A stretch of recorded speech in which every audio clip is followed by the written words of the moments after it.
नमस्कार।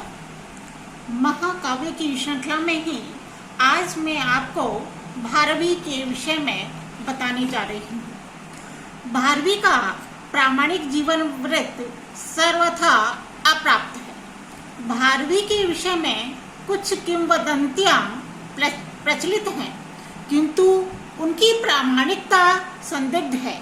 पुष्ट तथ्यों के अभाव में इन किंवदंतियों का ही आश्रय लिया जाता है।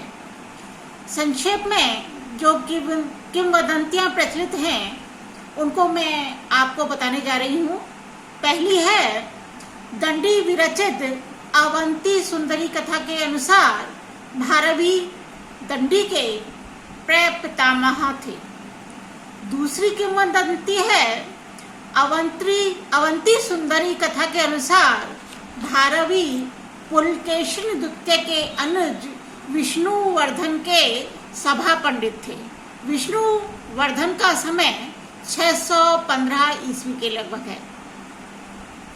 एक किंवदंती के अनुसार सहसा विदधीत न क्रियाम भारवी का अति प्रिय श्लोक था। उन्होंने अपने शयन कक्ष में इसे लगा रखा था।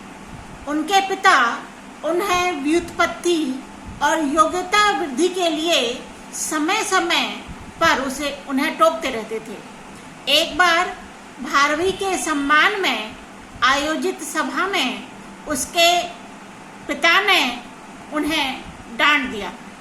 क्रुद्ध भारवी ने अपने पिता की हत्या का निश्चय किया। रात्रि में घर पहुंचने पर खिड़की से उन्हें वह श्लोक दिखाई दिया। वह खिड़की के पास रुककर माता पिता का वार्तालाप सुनने लगे।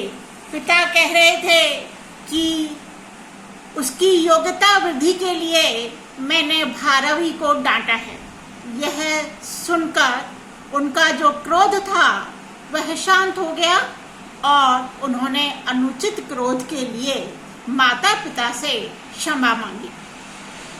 इसी किंवदंती का परिवर्धित रूप जो हमें अगली किंवदंती में देखने को मिलता है वह यह है कि भारवी ने पिता से इस अपराध का प्रायश्चित पूछा तो पिता ने कहा, ससुराल जाकर सेवावृत्ति करो।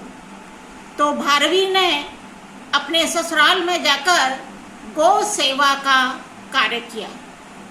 किसी समय पत्नी की आवश्यकता पूर्ति के लिए उन्हें एक वणिक से कुछ ऋण लेना पड़ा और धरोहर के रूप में उन्होंने सहसा विदधीत न क्रियाम इस श्लोक को रख दिया।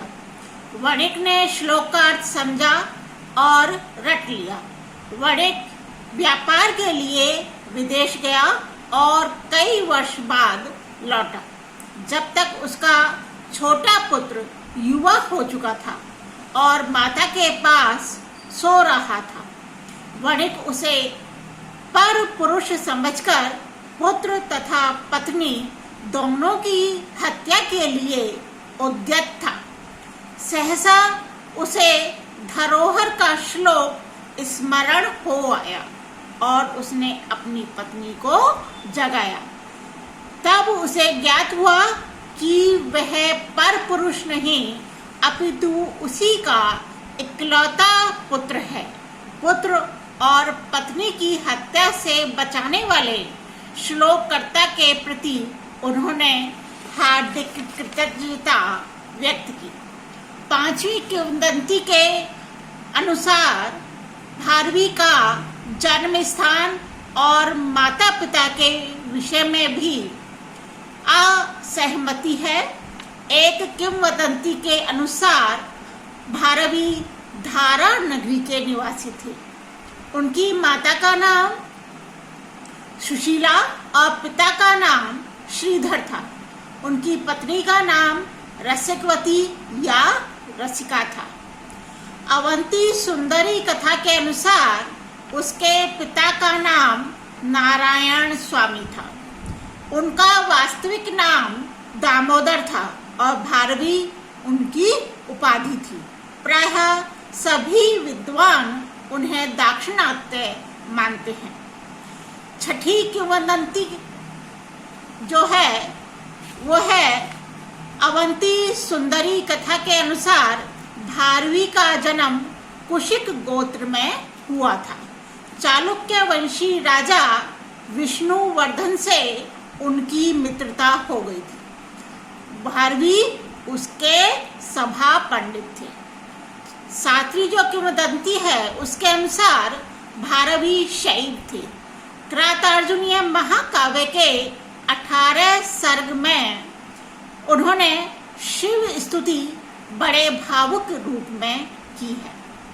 8वीं किंवदंती है कि भारवी का उपनाम आतपत्र भारवी था। सहृदय विद्वानों ने एक श्लोक में कनक में आतपत्र की उपमा को अति सुंदर मानकर कवि का नाम आतपत्र भारवी रख दिया। श्लोक है, उत्फुल्ल स्थल नलिनी वनादमुष्मा दुधूतः सरसिज संभव परागः वात्या अभिर्वियति विवर्तितः समन्ता दाधत्ते कनक मया आतपत्र लक्ष्मी।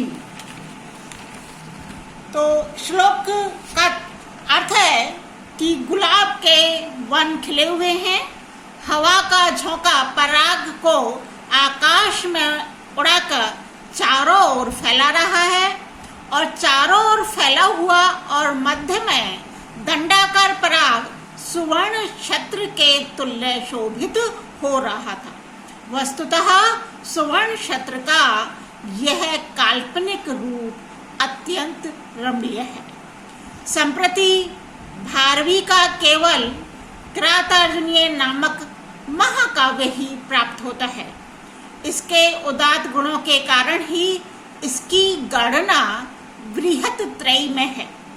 बृहत त्रयी में अन्य 2 महाकाव्य हैं, माघ रचित शिशुपाल वध और श्रीहर्ष रचित नैषधीय चरित।